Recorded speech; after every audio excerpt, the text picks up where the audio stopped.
અકસ્માત છાપાના કોક ખૂણે નાનકડા કોલમમાં લખાયેલા સમાચારની ગંભીરતા અને વજન કેટલું? આમ તો ગંભીર મુદ્દા હોય છે, પણ ચર્ચા અને વિચારમાં માત્ર 2 મિનિટ પૂરતા હોય છે. અમુક વાર એવી ઘટના બની જાય કે એ વાંચ્યા પછી અનેક કલાકો સુધી આપણે એના વિચાર કરીએ. એ અકસ્માતની ઘટના જોઈને આપણને દુઃખ પણ થતા હોય છે. એવી જ એક ગંભીર દુર્ઘટના બની છે સુરેન્દ્રનગર જિલ્લાના વઢવાણ લખતર હાઈવે પર. 2 કાર વચ્ચે અકસ્માત થયો અને થોડી જ ક્ષણોમાં આગની ઝપટમાં આવી અને જીવતા લોકો તેમાં ભૂંજાઈ ગયા.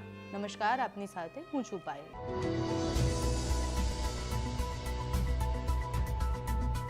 વઢવાણ લખતર હાઈવે પર આવેલા જમ્મર અને દેદાદરા ગામ વચ્ચે 2 ગાડી જે હતી એના અકસ્માત થયા.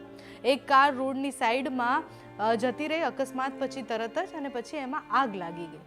કારમાં સવાર ધંધુકા તાલુકાના જિંજર ગામના જે લોકો હતા એ જીવતા ભૂંજાઈ ગયા એવી ઘટના છે. 8 લોકોના મોત થયા, અને જ્યારે આ ઘટના બની એની સામે જે બીજી કાર હતી એમાં 3 લોકો હતા એ પણ ઈજાગ્રસ્ત થયા. એ સારવાર હેઠળ છે. અકસ્માતમાં મોતને ભેટેલા સગા સંબંધીઓ અને જેટલા પણ લોકો, એ 8 લોકો હતા, એક જ પરિવારના હતા. એક સ્વિફ્ટ કાર હતી અને બીજી એ કડુથી સુરેન્દ્રનગર જઈ રહ્યા હતા એ લોકો. અને જે બીજી કાર હતી એ હેરિયરની કાર હતી. બંને વચ્ચે ટક્કર થઈ અને પછી સ્વિફ્ટ કાર જે છે એ નીચે ઉતરી ગઈ. બાદમાં સ્વિફ્ટમાં ભયાનક આગ લાગી. આ કરુણ ઘટનામાં જે લોકોના મૃત્યુ થયા છે એ 8 લોકોના પરિવાર, અને એમાંથી બાળક પણ હતા, અને સાથે જ એ આખો પરિવાર છે વિખેરાઈ ગયો છે. આવી ઘટનાઓ જોઈએ ત્યારે આપણને દુઃખ થાય. થોડા કલાકો માટે આપણે એનો વિચાર કરીએ અને પછી અકસ્માત હતો એવું વિચારીએ અને ભૂલી જઈએ છીએ.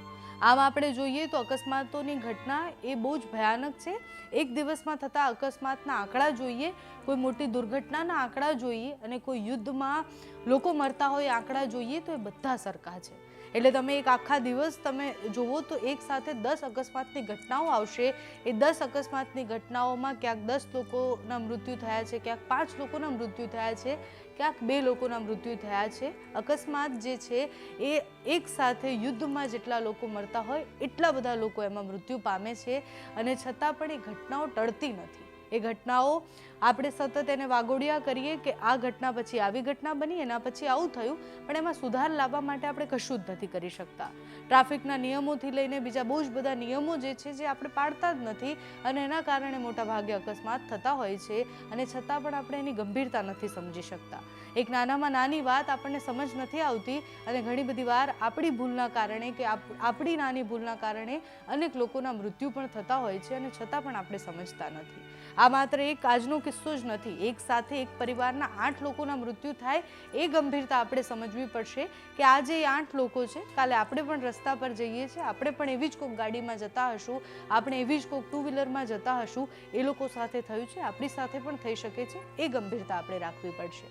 તમારું આ સમાચાર પર શું કહેવું છે અમને કમેન્ટ્સમાં જણાવજો. અત્યારે આ વિડીયોમાં બસ આટલું. જો તમે અમને યુટ્યુબ પર જોઈ રહ્યા હોય તો સબસ્ક્રાઇબ કરજો, ફેસબુક પર જોઈ રહ્યા હોય તો ફોલો કરજો, અમારા વિડીયોને લાઇક અને શેર કરજો, અને સાથે જ અમારી વોટ્સઅપ ચેનલ છે એ પણ જોઈન કરી શકો છો. એમાં તમને સતત અમારા જે વિડીયોઝ છે એની અપડેટ મળતી રહેશે. એ ચેનલમાં જોઈન થવા માટે લિંક જે છે તમને ડિસ્ક્રિપ્શનમાં મળી જશે.